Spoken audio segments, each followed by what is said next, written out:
상품 등록한 당일 바로 주문이 들어오기 시작했고 월 매출 3천 이상, 마진율은 무려 20%가량. 순수익만 5, 600에 가까운 농산물 리셀 판매의 경험을 바탕으로 한 저의 생생한 후기를 말씀드릴게요. 농산물 온라인 판매. 요즘 관심 받는 분들이 부쩍 늘고 있죠. 뭐 돈 된다, 안 된다, 편하다, 이건 힘들다. 사람들마다 말이 다 다릅니다. 2년 동안 직접 경험해본 제가 솔직하게 장점과 힘들었던 단점 다 말씀드리겠습니다. 첫 번째 장점은 광고비가 절약됩니다. 이 농수산물 카테고리는 다른 카테고리랑 비교했을 때 판매자가 많지 않은 편입니다.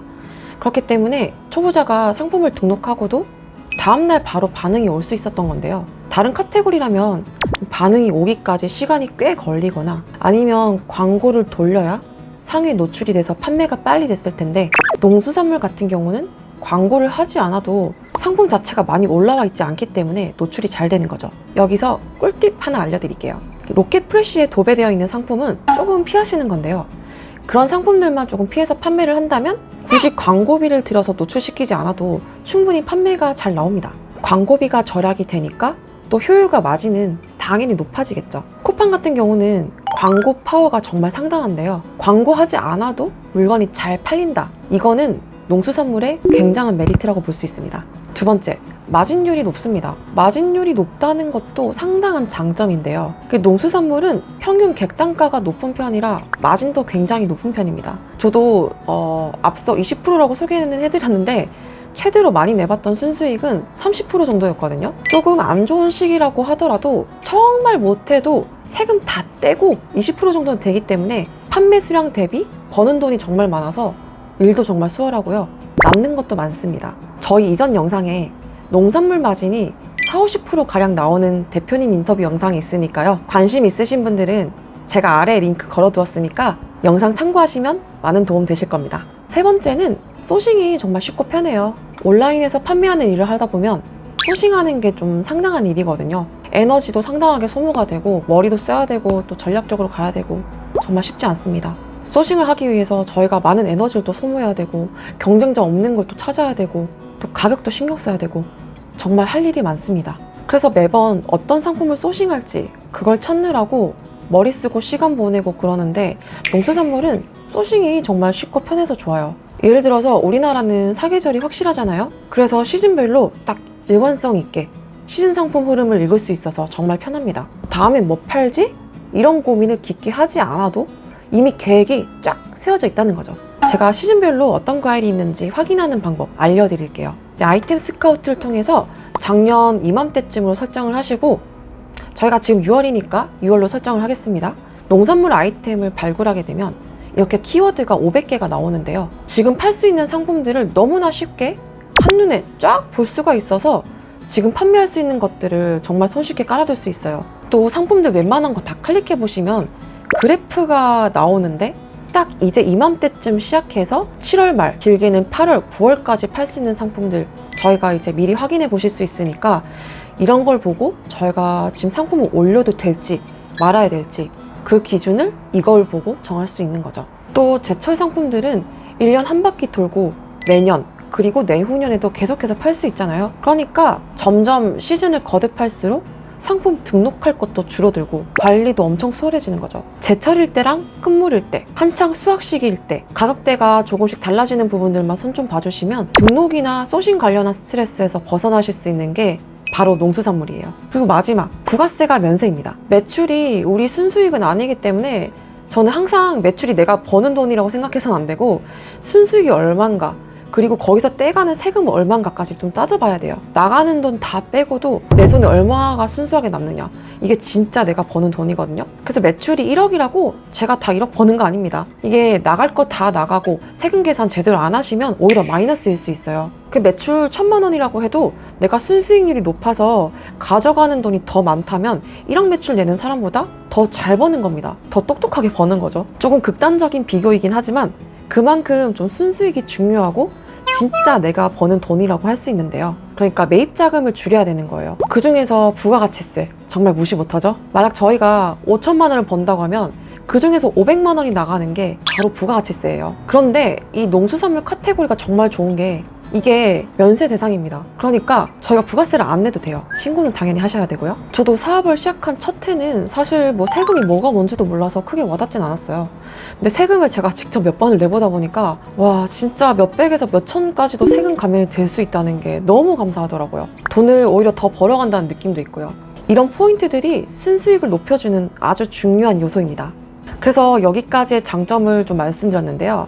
장점이 많은 만큼 단점 또한 너무 명확하게 있었습니다.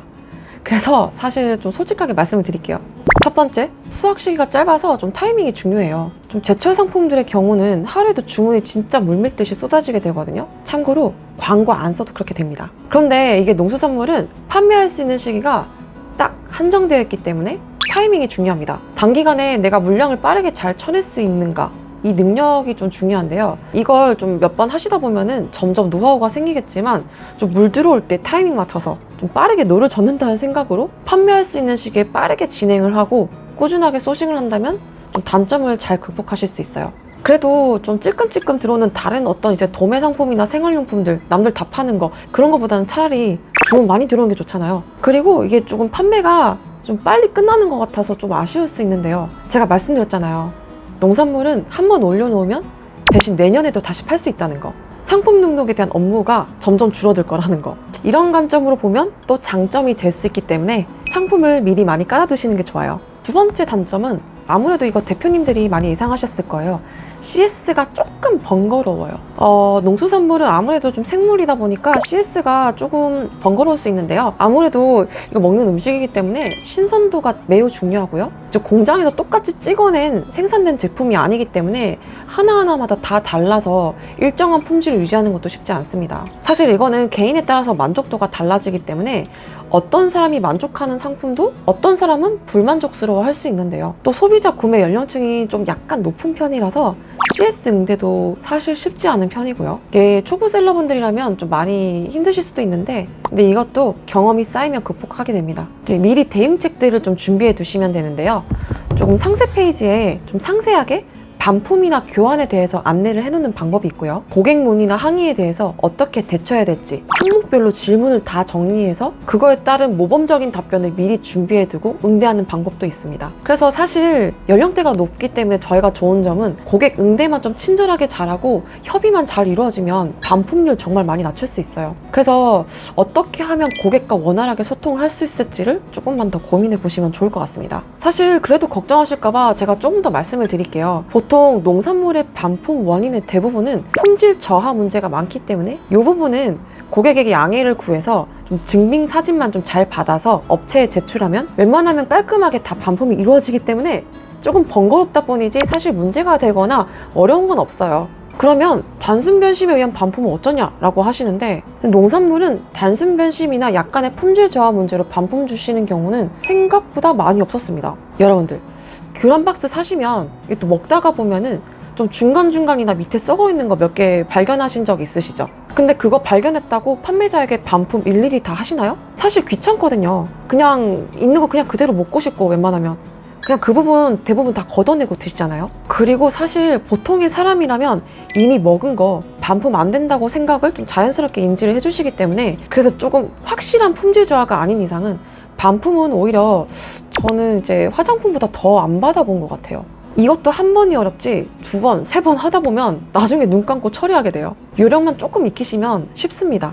아무래도 이게 판매자가 많이 없다 보니까 저도 2년 가까이 마켓을 운영하면서 농산물 매출은 좀 상하 굴곡의 이제 폭이 그렇게 크지 않았어요. 좀 항상 매출이 안정적으로 잘 나오는 품목이었고 그래서 그런지 가격 경쟁이나 마진 스트레스는 없었습니다. 광고도 안 써도 되잖아요. 오히려 자질구레하게 신경 쓸 게 없다 보니까 저는 화장품보다 다른 공산품보다 더 편하게 팔았던 것 같아요. 근데 어쩌다 보니까 단점 설명하다도 다시 장점으로 돌아오게 됐는데 네, 그만큼 이 단점을 커버할 만큼의 장점이 너무 커서 저는 아직까지도 개인적으로 농산물 카테고리를 정말 좋아하는 것 같아요. 그리고 이거는 좀 다른 말인데요. 사실 이런 이제 저희가 물건을 파는 입장에서 경제가 안 좋으면 안 좋을수록 판매량이 줄어들거나 이게 굴곡이 되게 심하잖아요. 특히 뭐 화장품이나 생활용품들, 그런 소비재 제품들. 그런데 어떻게 보면 농산물, 과일, 야채, 채소, 수산물 이런 것들은 오히려 경쟁이 안 좋을 때 매출이 더 뜁니다. 사실 저희가 이 농산물, 음식을 안 먹고 살 수는 없잖아요.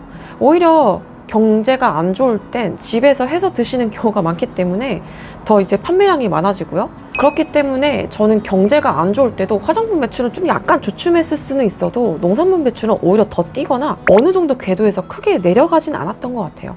그래서 오늘은 과일 위탁 판매의 장점과 단점, 그리고 단점 극복 방법까지 알려드렸는데요. 오늘 영상 유익하셨다면 구독과 좋아요 눌러주시고요. 댓글로 많은 응원 부탁드립니다.